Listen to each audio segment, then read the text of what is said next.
Hey guys, it's Ted Bogert back with the Ted Show, last show of this Friday, first Friday in October. Can't believe it. We are here last quarter of 2020. Get ready. Let's see what happens. I am truly honored and excited to have this young gentleman on the show, Keith Mason. Gosh, I don't even know where to start. Actor, producer, rugby player, franchisee owner. But there is so much more to Keith, and he has this incredibly inspirational story that I am very excited for him to share with all of you. So, welcome to the show, Keith Mason. Thank you, Ted. It's such an honor to come on here and speak about my journey, and hopefully it can impact people's lives. We've been on a bit of a roller coaster, me and my partner, and obviously you'll find out about my life story and where I came from and how I became the man I am. And that's what we want to hear. I think that I know enough to be dangerous, but I haven't heard it necessarily from your own words. So let's start. Let's start with origin. Tell us a little bit about you and your background. That's my reminder for you.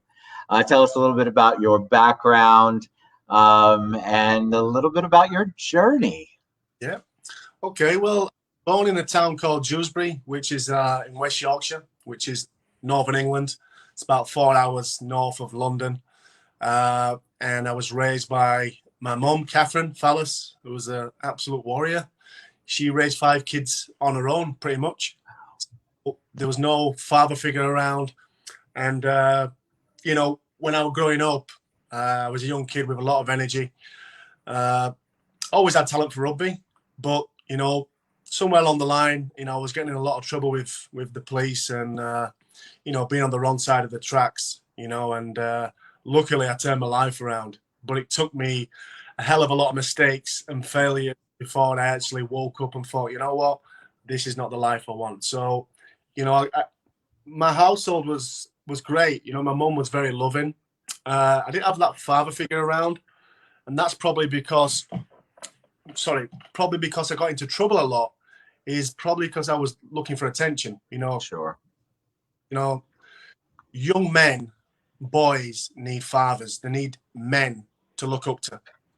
Even though you get the motherly love, I think a boy needs that discipline. And my mum, she did discipline me. She gave me some good items. I was a young kid. I was, loads of energy. But when I was in school, I couldn't stay in. I got kicked out probably 3 or 4 of my schools because I was so hyperactive. And, ultimately, rugby league saved my life. But it took me 45 court appearances and 60 arrests. Not people. Wow. Not a lot of people know about this. But the thing is, I wasn't a bad kid. I was just a kid in the wrong crowd. I was very impressionable. And, I was a bit of a follower, and a lot of my friends were 3 or 4 years older than me. So, they showed you love, they showed you, respect, and that's all you knew.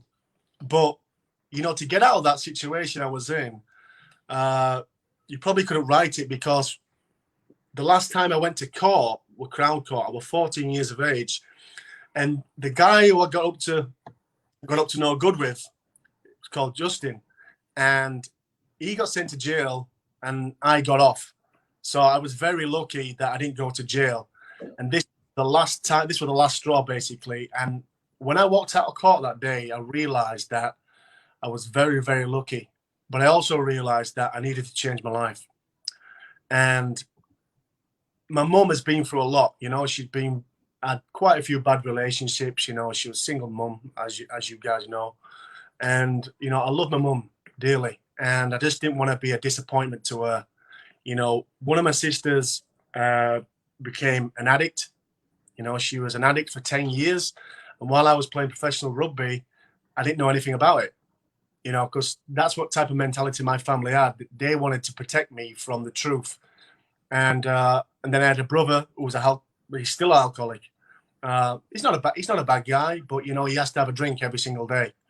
So I grew up around people I didn't want to be like.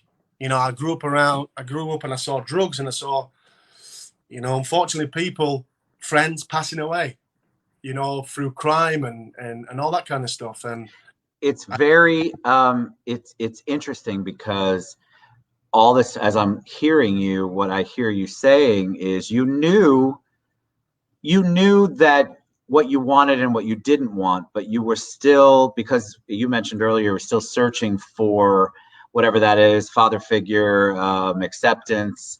You still went down some paths that you didn't, that you kind of knew weren't the best paths, but you went anyway. And I think that's what happens a lot to our youth. If you don't have that infrastructure, for, in your case, the dad, the father figure, it can be very trying going out there, especially as a young dude, and figuring out, crap, what am I going to do with my life, and how do I maneuver through this?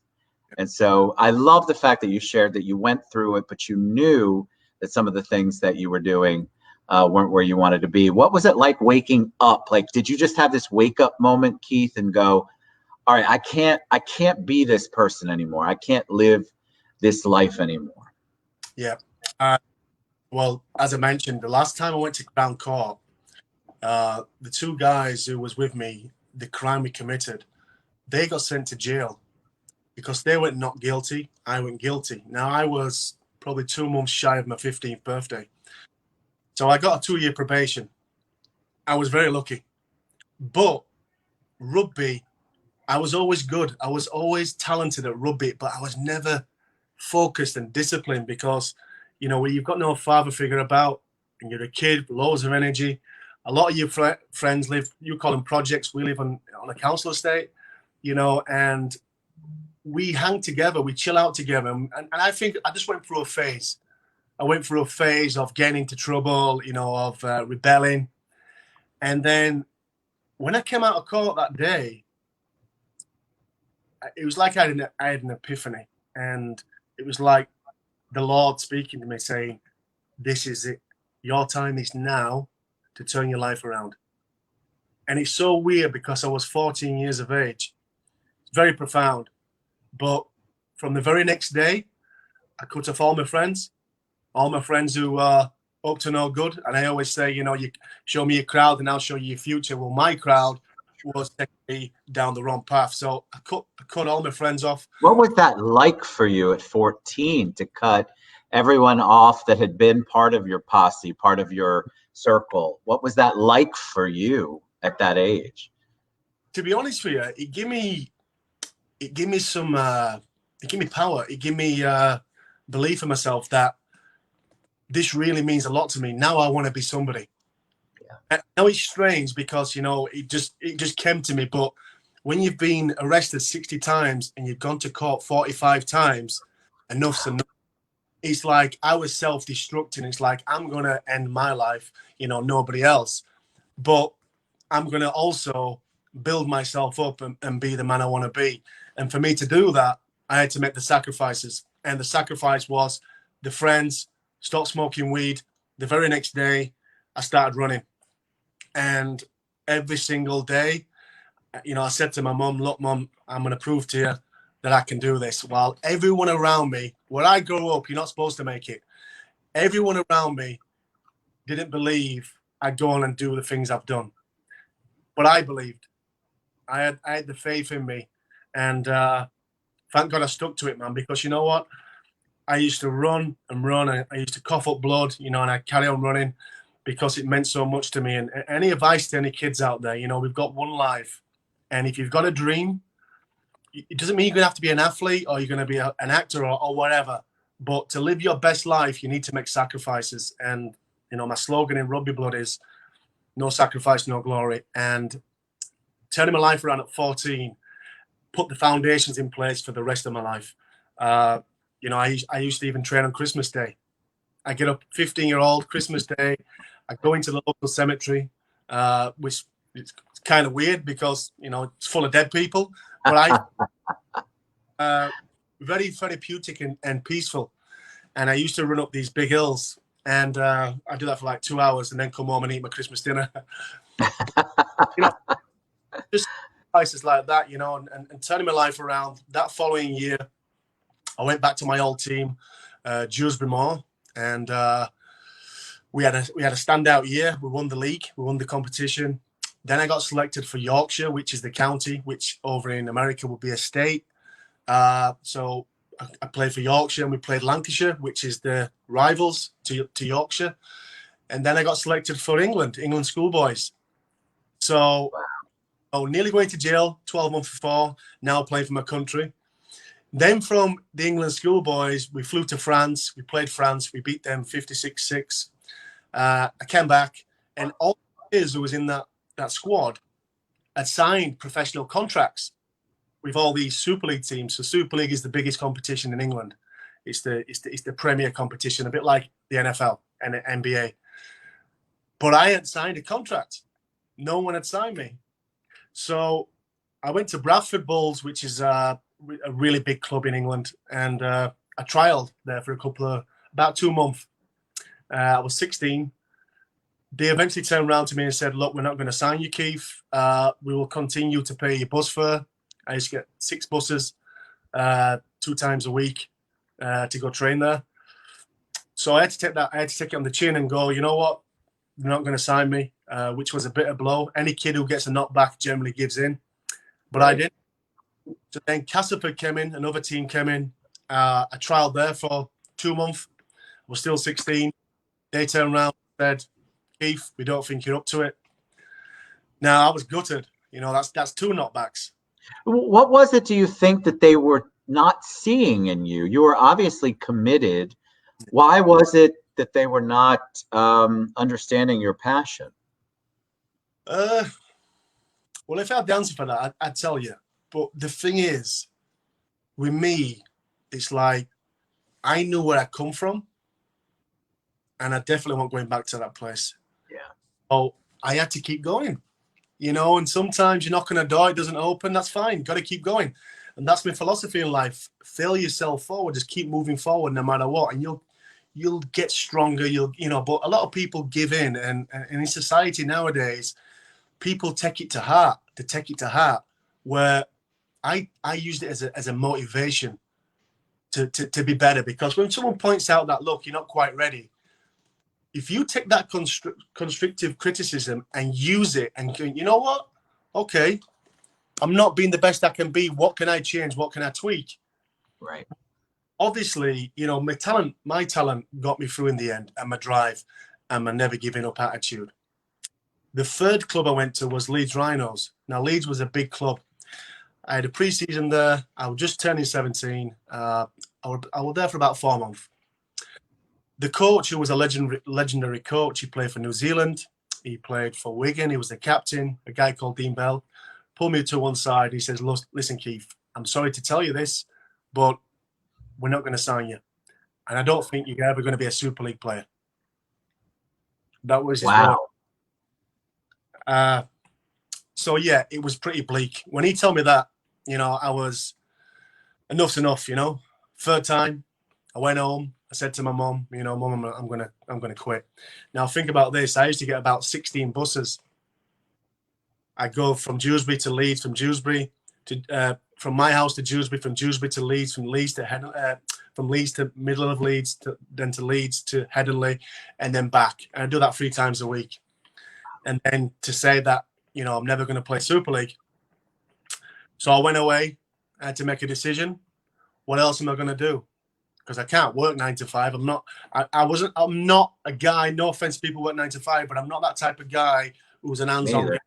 I'm an athlete, you know, and I have to have that outlet. And I knew I was good enough. It's just, was someone going to give me a chance?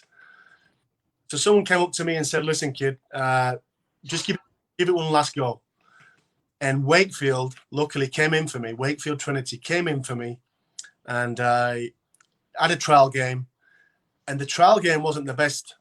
And I remember John Arbin, who was the coach, said to the first team coach, he says, listen, this kid's got it, man. Just stick with him. So they came to me and they offered me my first contract. Fantastic. I love that. £5,000 for the year. And you know, this when I signed for them, it was like I've been knocking on doors, and no one's opening the doors. When I signed for them, it's like I I kicked 7 doors down all at one time. I was just like an animal. I was so hungry. So because it took me so long to get there and all them knockbacks, when I got it, it's like it meant everything to me.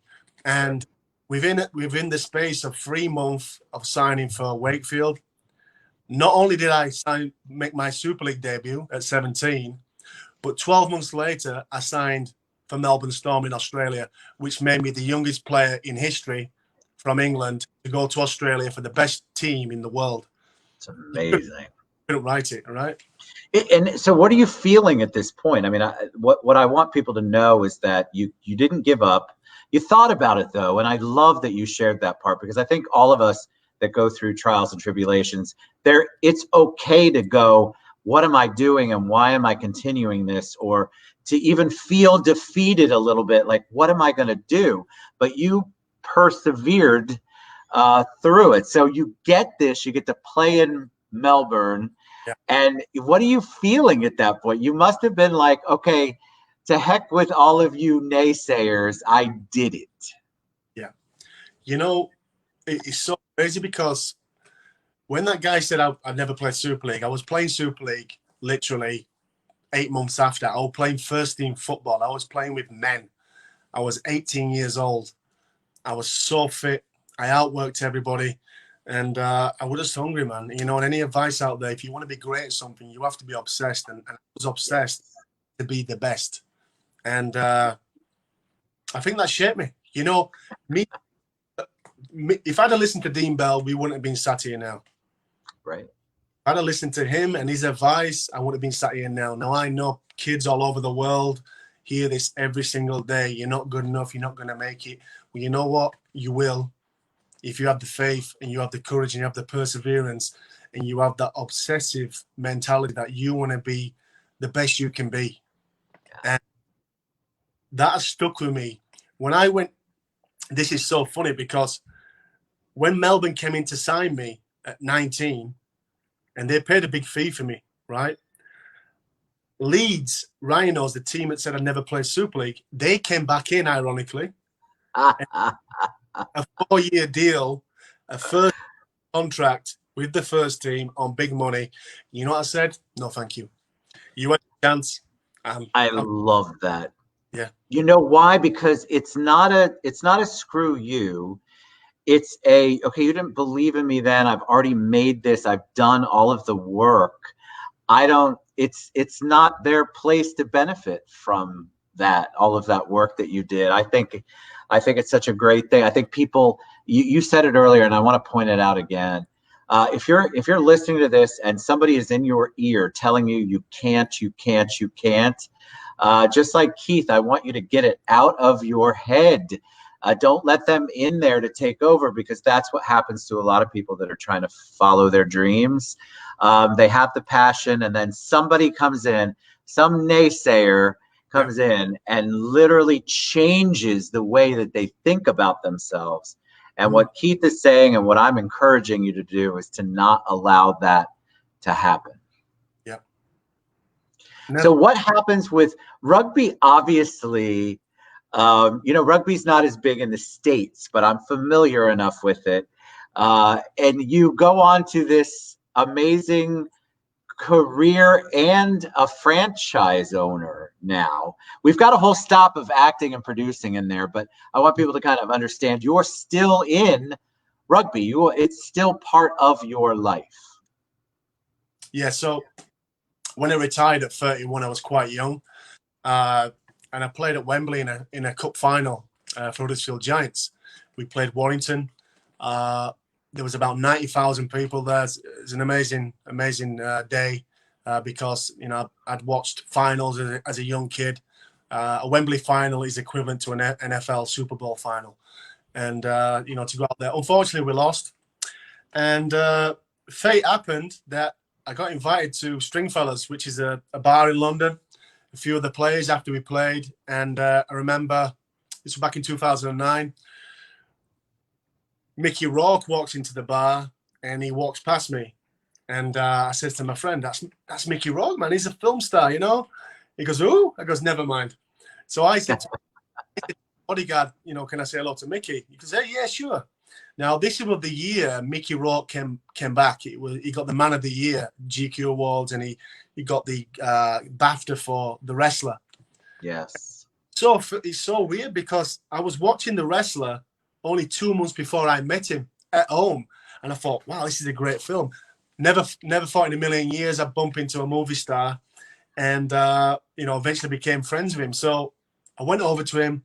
I says, "Hi, Mickey, how you doing? I really loved your film, The Wrestler." And I says, "Is that film a bit like your life? You had everything and lost it all." He goes, "Yeah, pretty much, kid."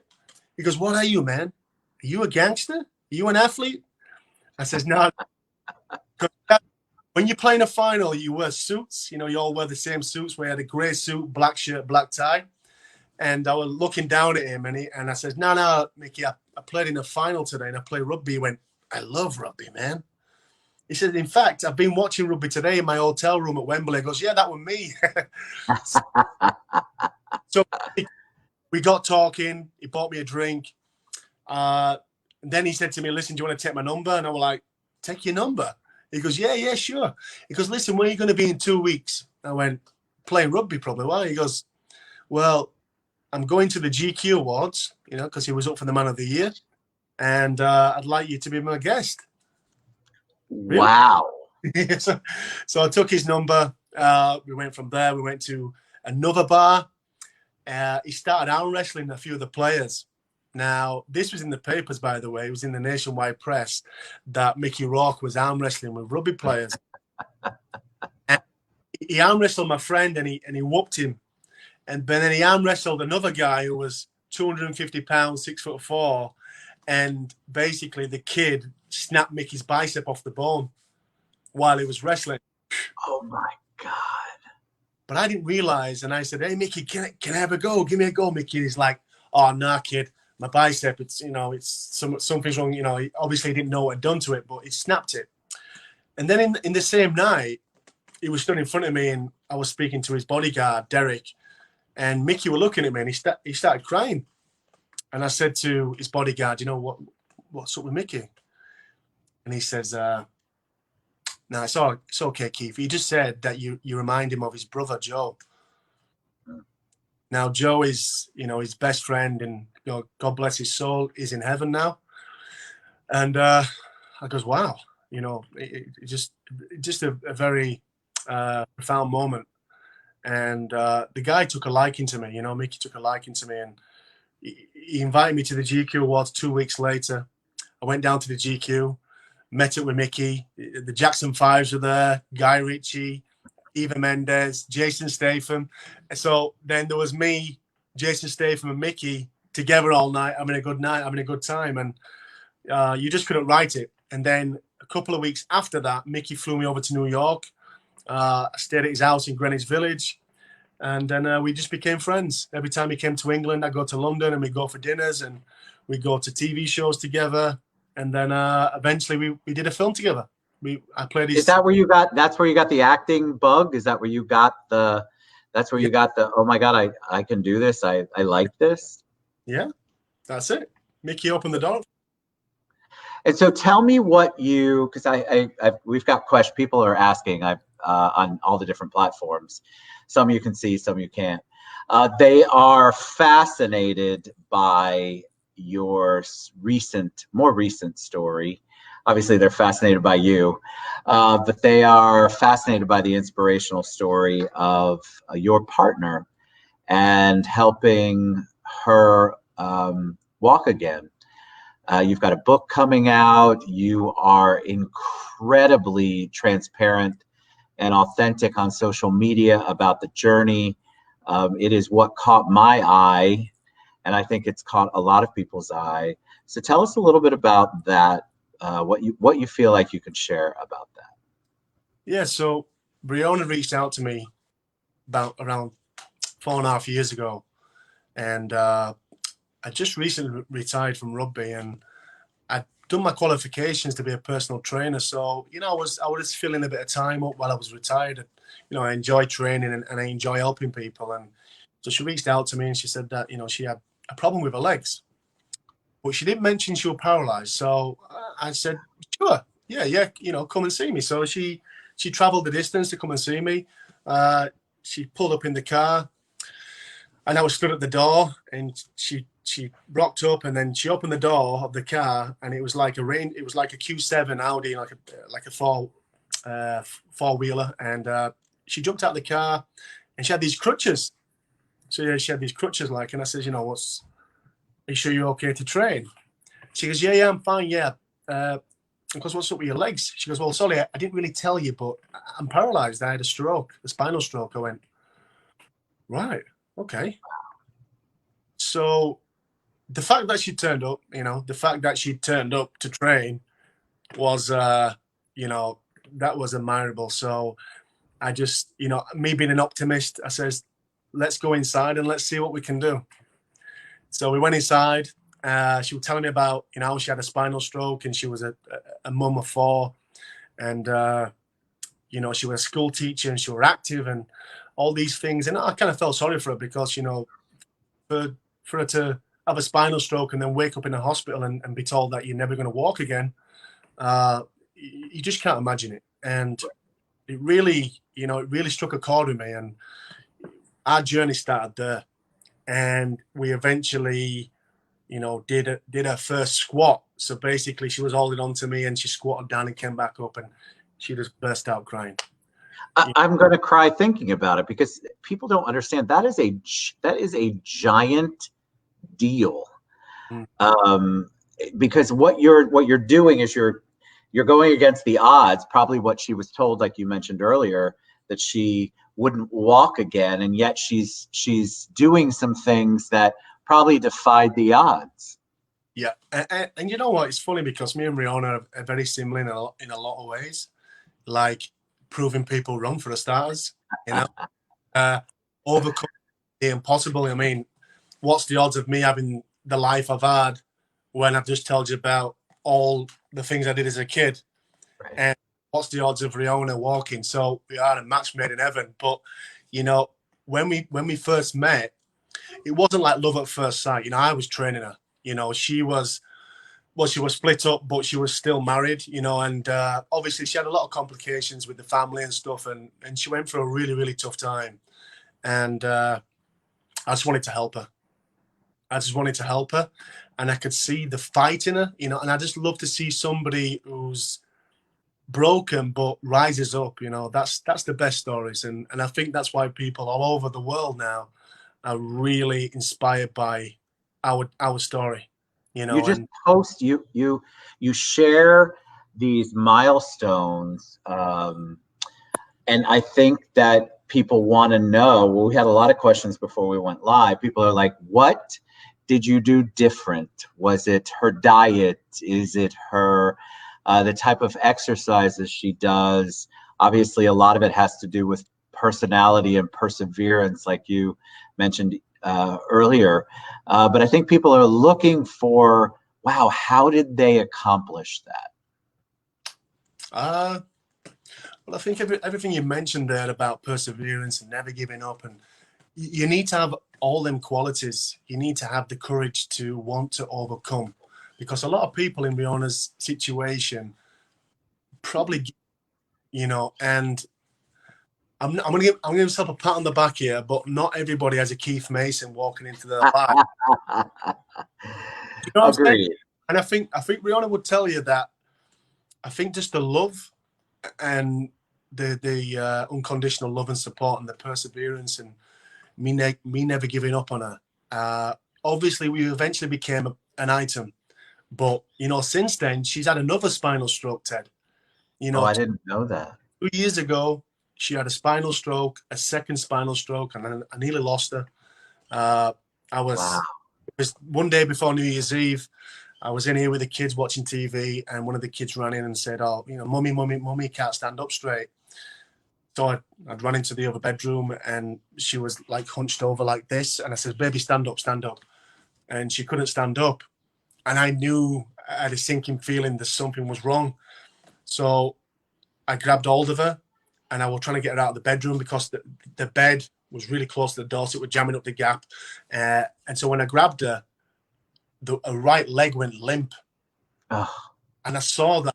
it's just like I had this thinking feeling that, you know, obviously something wasn't right, and I've never seen anybody have a stroke. Now she starts having this. She's all the right side of her face is sloping down, and I couldn't do anything about it. You know, all I could do, I picked her up and I brought her into the bedroom, and I laid her on the bed, and she wanted to go to sleep. You know, she was just disintegrating. She was pretty much dying. You know, I ran the ambulance. The ambulance took about an hour to get here. Wow. And I was praying and I was crying my eyes out. You know, I was praying to the Lord, like, please don't take her, you know, because it was out of my control. And I was angry because the ambulance took so long to get here.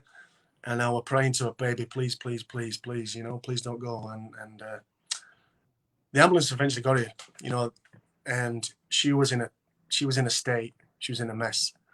The ambulance came upstairs, the nurses, and put her on a bed on a Guernsey, and we got him back at the ambulance, and everything just happened all at once. You know, the emotions were high, but I was staying strong for her.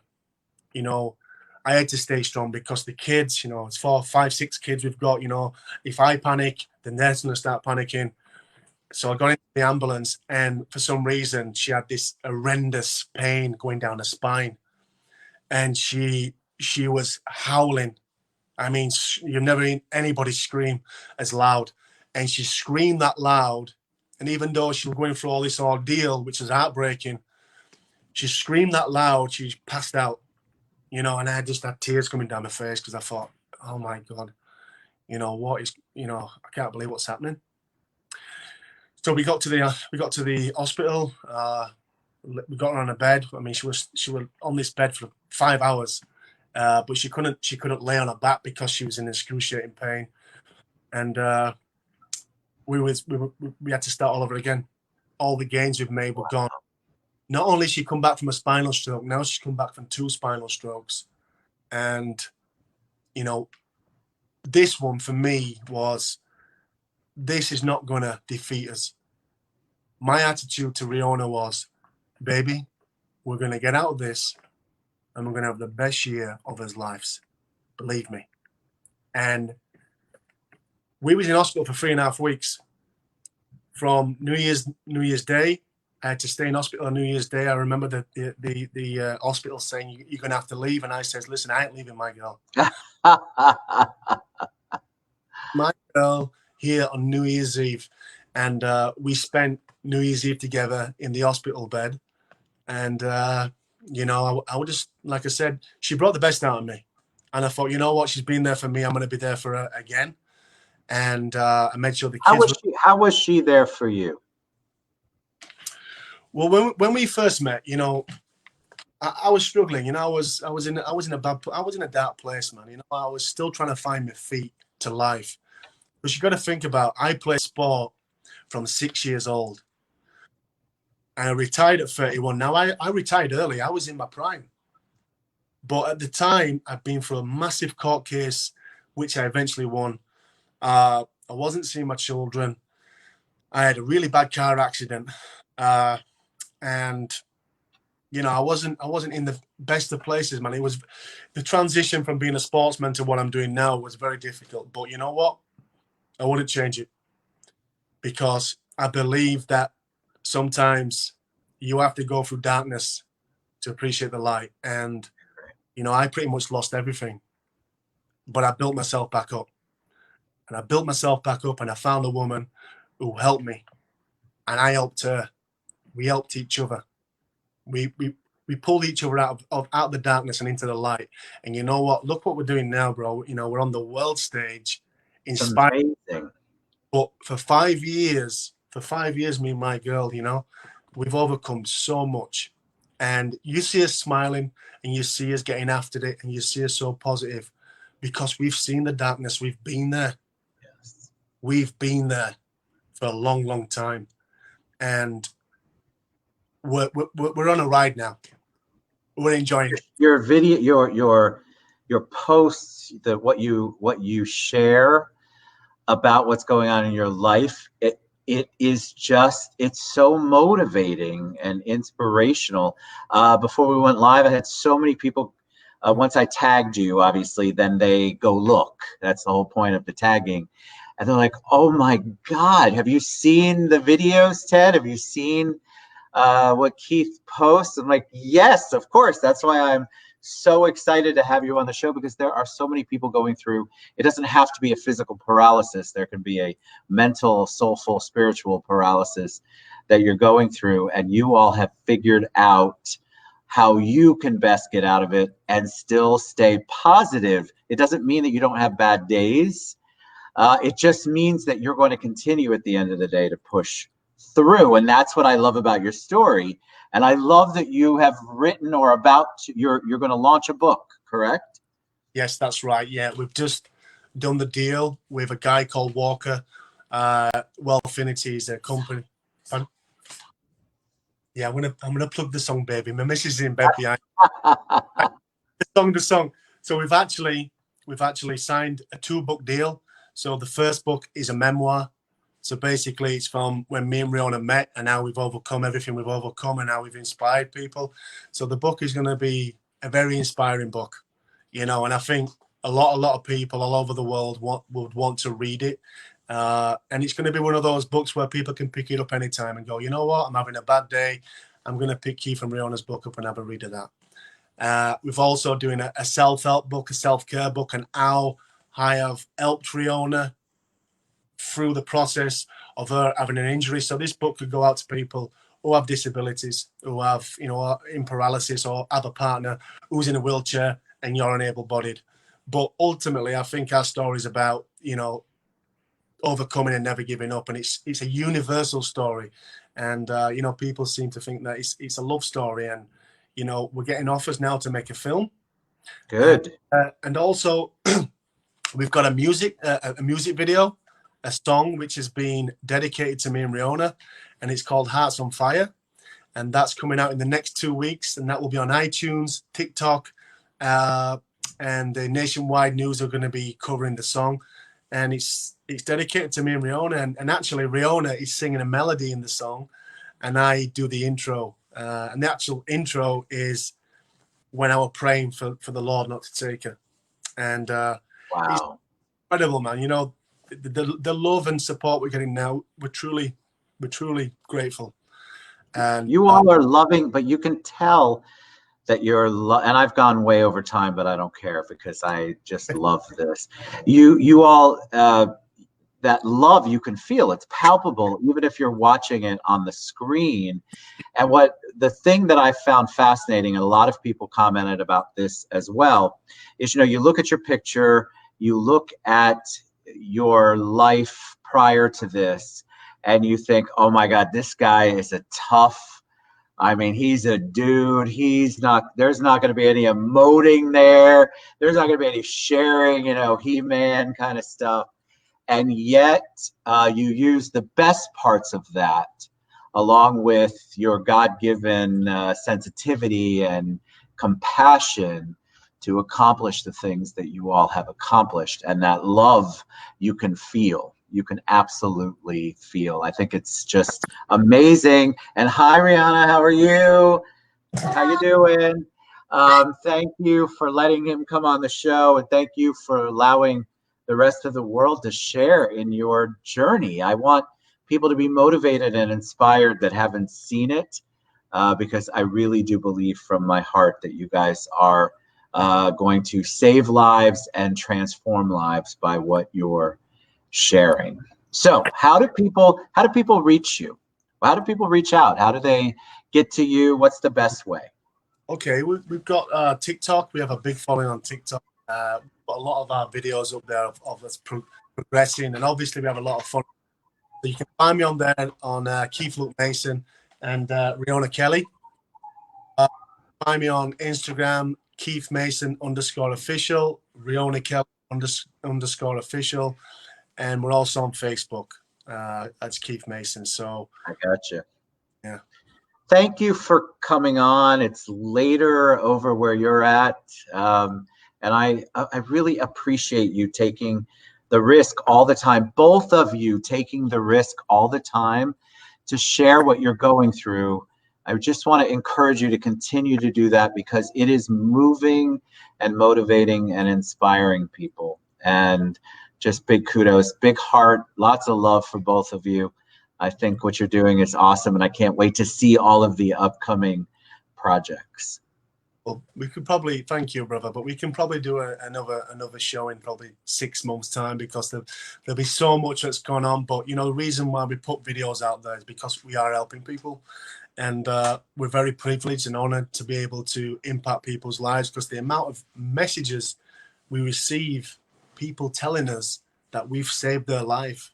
Yeah. You know, and yeah, it's, you know, I did play rugby and I was a big tough guy and I was very physical, but you know, for me it's all about family.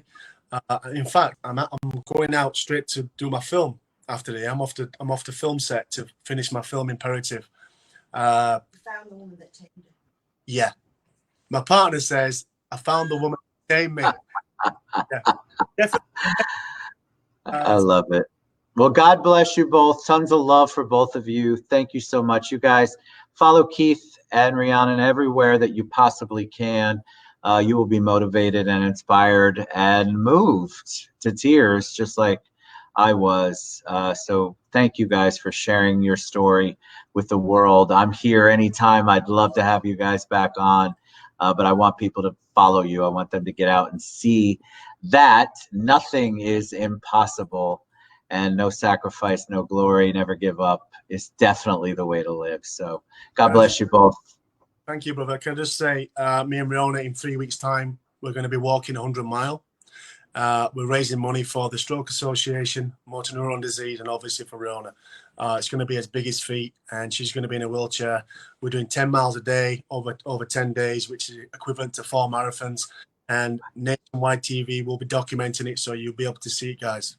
And join in. And you can join in. Fantastic. So when you share the show later, Keith, make sure Yeah. you put any of those links in there that we need to have. We'd all love to support you guys in anything that you're doing. Awesome. I will, man. All right. Love you both. God bless you both. Fantastic. Thank you so much for being on the show. And thank you for sharing your story with the world. It's a pleasure, Ted. You take care. Stay safe. Have a wonderful weekend. Thank you. You too, buddy. Bye. Bye, guys.